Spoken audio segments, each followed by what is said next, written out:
ఆ మాధవ్ గారిని ఊరికినే వదలటానికి వీలేదు. అబ్బా ఏమిటా నువ్వు ఓ పంచి మంచి పొట్లకి తుంది దాని ముక్కుల నిండా గుడ్డుగారం బాగా తట్టించి ఆ మాధవ్ గారి గొడ్ల మీద కొద్ది దాంతో వాడు గొడ్లు చావాలి, ఆ గొడ్డుగాడు చావాలి. అది ఆ పంచి అలాగేనండి, అలాగే.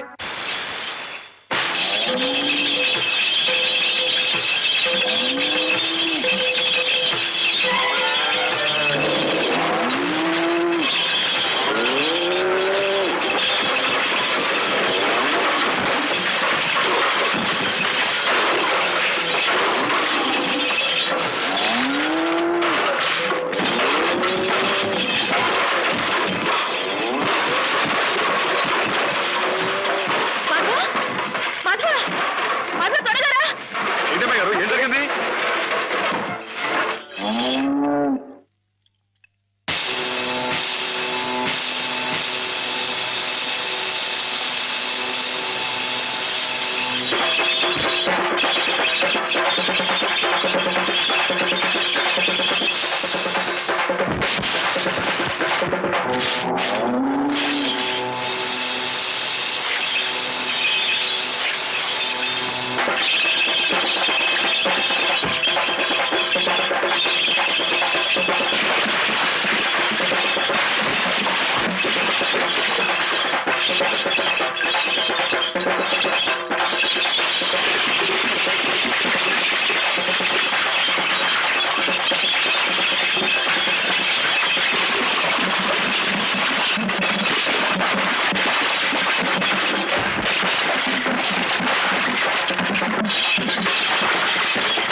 ఎక్కడికేంటండి? నా ప్రాణాలా చూసుకుని ఆవుల్ని చంపేయాలని చూస్తానే రాయరు, వాడి ప్రాణాలు తీస్తానండి. ఆ భయంతోనే అడిగాను మాధవ. ప్రతి విషయానికి ఊళ్ళో వాళ్ళందరూ నిన్నే ఉబ్బేస్తారు. దానివల్ల వస్తున్న అనర్థాలివి. వాళ్ళకి వాళ్ళు బాగానే ఉంటారు, మధ్యన అవస్థ పడేది నువ్వు. నా మాట విను మాధవ, జరిగింది మర్చిపో. అన్ని రోజులు మనవి కావు. కానీ ఈ రోజు నాదే అమ్మాయి గారు, తప్పుకోండి. ఆగమంటుంటే నువ్వు రాయుడి మీద చేసుకుంటే నా మీదొట్టు. అలాగేలేండి.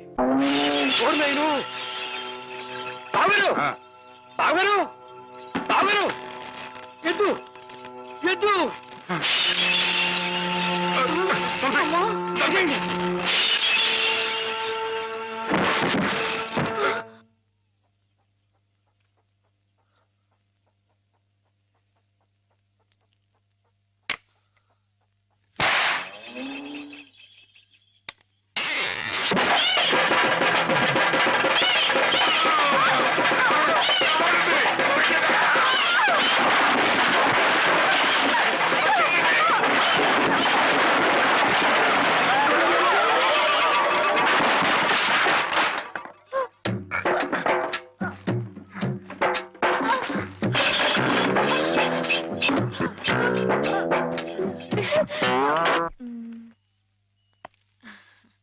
నేను చీర తీసుకుంటాను బావా. అదేమిటి అన్నిటికంటే తక్కువ ధర సెలెక్ట్ చేసుకున్నావు? ఇంట్లో ఉండేదాన్నే కదా, నాకు ఇచ్చాలే. హ్యామ్ ఎప్పుడు వస్తుందో ఏమిటో, తనకు కూడా వచ్చారు, నువ్వే చూడరాదు? నాకేం తెలుస్తుంది బావా, హేమని కట్టుకోబోయేవాడివి, నువ్వే సెలెక్ట్ చేయి. నా సెలక్షన్ తనకు నచ్చుతుందో లేదో. నచ్చకపోతే ముక్కు పిండి కట్టించు. మీ ఆవిడ చేత ఆ మాత్రం కూడా చేయించలేవా? ఇది బాగుంటుంది ఏమిటి బావా ఎప్పుడొచ్చా? ఇప్పుడే. అత్తయ్య పండక్కి చీరలు పంపించిందే, నీకేది కావాలో తీసుకో. మరి నీకు? నేను ఇది తీసుకున్నాను. నాకు ఇది బాగుంది. నేను చెప్పలేదు హేమకి నా టేస్ట్ నచ్చదని. నువ్వే సెలెక్ట్ చేసావు బావా. ఏదోలే, నీకు అది నచ్చింది కదా, అది తీసుకో. అదేం కాదు, నీ సెలక్షన్ ఏదో అమ్మాయి గారు, చెప్పాల్సిందే. ఎవడో? నువ్వే గనక నీ కాదు నచ్చింది తీసుకో. తీసుకో. నీ సెలక్షన్ నేను చెప్పాల్సిందే. నేను చెప్పను. బావా. గొడవ ఏంటండి? ఏం లేదు మాధవ, హేమకి ఏ చీర అయితే బాగుంటుందో నువ్వు పెద్ద కన్ఫ్యూషన్ తో చర్చ. ఫైనల్ గా నువ్వు చెప్పునైనా ఆవిడకి ఏ చీర బాగుంటుందో. అయ్య బాబోయ్, దానికంత చర్చ కావాలేంటండి? మల్లెపూలు అంటే అమ్మాయి గారికి ఇదిగో ఈ మంచి గంధం రంగు చీర అయితే టెన్షన్ గా నప్పుద్దండి. ఆయ్ కరెక్ట్, హేమ సెలక్షన్ అదే. ఆ, ఆయ్ ఇదిగోనయ్యా నేను రాంచిన నాటకం. ఇదిగా ఆ మాధవుడు ఉట్టి ఉబ్బులింగడు. వెళ్ళి వాడి కాళ్ళ మీద పడి కాకా పట్టడం కాదు, బాగా బాగా ఉదయి. దాంతో వాడి ఈ నాటకం ఆడడానికి ఒప్పుకుంటాడు. అప్పుడు స్టేజ్ మీద బాగా చిటకటాన్ని కళ్ళు చేతులు విరిచాయి. మనం ఆడుతున్న ఈ డ్రామా తెలియక చూసేవాళ్ళు ఇది నాటకమేని సంబరపడిపోతారు. మన పని నెరవేరుతుంది. శంభో శంకర పాహిమాం పాహిమాం, మహాదేవదేవ పాహిమాం పాహిమాం. ఎవరది? సూర్య గారు మీరా? ఏమిటండి ఇది? సాటినట్లు మీరు మా కాళ్ళ మీద పట్టండి. మీ ముందు నేను నట్టుని కాదు, బోల్టుని కాదు, సూర్యుడు ముందు దిగుట్టి లాంటి వాడిని. ఎంత స్వామి, సింహం ముందు చిట్టెలికి లాంటి వాడిని, బంగారం ముందు ఇత్తడి లాంటి వాడిని. సరే ముందు కూర్చోండి. అయ్యో అపరాధం స్వామి. ఏమండి? తమరు కూర్చోండి. తమరు సాక్షాత్ శివస్వరూపులు. ఈ జిల్లాకే శివుడు, భారతదేశానికే శివులు, అమెరికా కూడా తమరే శివులు. ఈ గుళ్ళల్లో ఉన్న శివులంతా నకిలీలు. తమరొక్కరే అసలైన శిశులైన పరమశివులు. తమరు అనుగ్రహిస్తానంటే నటుడిగా నాదో చిన్న కోరిక. భలేవరే, ఎవరు చెప్పండి? నాటకాలు ఆడుతూ బతుకుతున్నవాణ్ణి, పిల్లకు పెళ్లి చేసే స్తోమత లేనివాణ్ణి. తమరు శివుడి వేషం వేస్తున్నారంటే చాలు, జనం తండోపతండాలుగా వస్తారు. టిక్కెట్లు బ్రహ్మాండంగా తిరుగుతాయి. డబ్బు వడగళ్ల వాళ్ళ కురుస్తుంది. ఎటు చూసినా జన సందోహం, ఎక్కడ చూసినా తమకు జేజేలు. ఆ రాబడితో కూతురు వివాహం జరిపించుకోవచ్చన్న స్వార్థంతో వచ్చాను మాధవ స్వామి. ఆడపిల్లకు పెళ్లి జరిపిస్తానంటే మా వంతు సహాయం మేము తప్పకుండా చేస్తాం సూర్యారావు గారు. ధన్యుణ్ణి స్వామి. శివుడి పాత్ర ప్రధానంగా పెట్టుకుని నేను నాటకం రాయించాను. అందులో నాదో చిన్న రాక్షసుడి పాత్ర. మొత్తం మీరే, అంతా శివమయం. రుద్రం భజే శౌర్య భద్రం భజే అని మేము స్తోత్రం చేస్తుంటే తమరు పరమశివులు తాండవం, హరుడు శశిధరుడు అని మేం కీర్తిస్తుంటే తమరు అపరశివులు నర్తనం, లాస్య నర్తనం. ఇలా పెద్ద పెద్ద సెట్టింగులతో, ఫైర్ వర్కులతో, వైర్ వర్కులతో అదిరిపోతుంది అనుకోండి.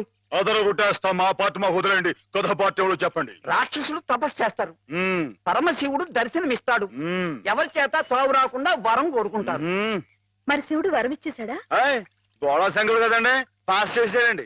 ఆ తర్వాత అప్పుడు ఆ ముష్కర్లు, ఆ దుష్కర్లు శివుణ్ణి చంపబోతే వరం ఇచ్చిన పాపానికి చావు దెబ్బలు తింటూ ఉంటాడు. పార్వతి ప్రవేశించి ధర్మ వినాశకుల మీద దయ్యేమిటని ఈయనకి ప్రేరణ కలిగిస్తే అండి. అమ్మాయి గారు, మీరు ఎలా సాగదీస్తారో ఏమో నాకు తెలియదు కానీ మనం తాణం చేస్తుంటే స్టేజ్ దత్తలిపోవాలండి. ఈ మధ్యకాలంలో మన స్టేట్ లో ఇట్టాను శివుడు పుట్లు కనిపించాలండి. హేమ నేర్పగలదు, నువ్వు నేర్చుకుంటావు. అది సరే గాని ఇలాంటిది ఎక్కడ ఏ పురాణంలో లేదే. లేకపోతే ఏమండి, ఇందులో మా గొప్ప నీతి ఉంది కదండి. మగాడు తొందరపడి తప్పు చేసిన ఆడది సరిదిద్ది మంచి చేయాలని. ఎప్పుడు నాయన ప్రదర్శన? మీరు ఎప్పుడు పాస్ చేస్తే అప్పుడేనండి. బాబా, అసలు ఎలా మొదలవుతుంది? అరణ్యంలో రాక్షస బృందం శివుణ్ణి గురించి తపస్సు చేస్తూ ఉంటుంది.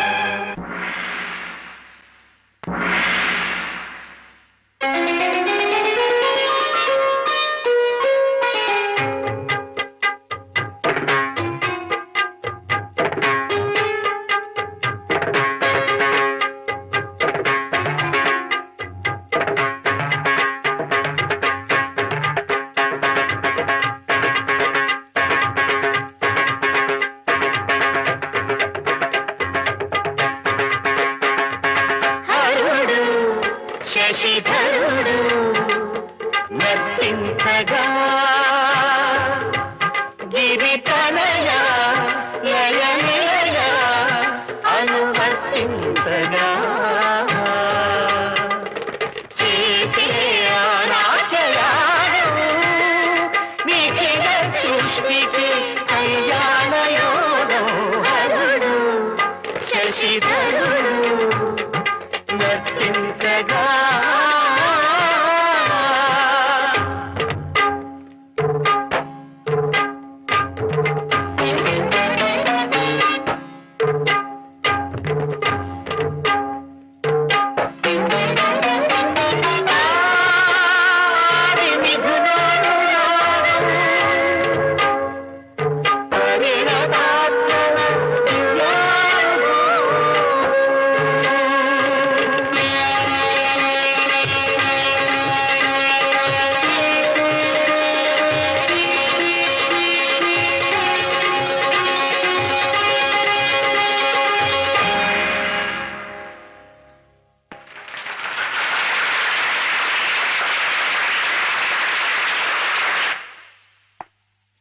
గురువా మీరిద్దరు ఇలా శివపార్వతులా నాట్యం చేస్తుంటే అర్రర్రర్రర్రర్రర్రర్ర. ఆహాహాహాహా. మీరు ఇలా జీవితాంతం ఉండిపోతే ఎంత బాగుంటుంది అనిపిస్తుంది మాధవా.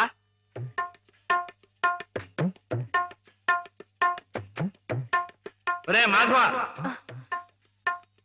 ఏం చేస్తున్నావు అక్కడ? మేమిద్దరం పెళ్ళేట ఆడుకుంటున్నాం. పిల్లలు ఆడుకుంటున్నారా? నరితే కొట్టు వేదవా. నీ ఎంత వచ్చాయండి, మా ఎంత వచ్చాయండి. ఇంకోసారి ఇలాంటి ఆలోచన వచ్చిందంటే తాను వెళ్తేస్తాను, జాగ్రత్త.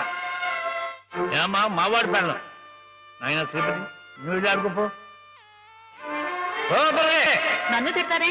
ఈ ఆట ఆడదాం రమ్మని హేమే పిలిచింది. హేమా హేమకేమా అన్నా ఉంటే చందాలు కొడతాయి, జాగ్రత్త. పాలేరుని హేమని పేరు పెట్టి పిలుస్తావు. అమ్మాయి గారు అని అను. అను అమ్మాయి గారిని. అమ్మాయి గారు, అమ్మాయి గారు. మాధవ, హేమమ్మ విషయంలో నా కోరిక సబబుగా లేదా? మనకు అర్హత లేదురా. అసలు అలాంటి ఆలోచన తప్పు.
ఆడపిల్ల వేళకాని వేళ ఇలా స్నానం చేసిందంటే తినకూడని మాట ఏదైనా చెవిని పడి ఉండాలి, లేదా పడకూడని కోరిక ఏదైనా మనసును పడి ఉండాలి. అవునా అమ్మా? రాత్రి శివుడి వేషంలో ఉన్న మాధవ్ పక్కన నేను పార్వతిలా నిలబడాల్సి వచ్చింది బాబా. పార్వతిలా నటిస్తేనే స్నానం చేశావు రేపు ఆ శివుడి పక్కన పార్వతిలా జీవించాల్సి వస్తే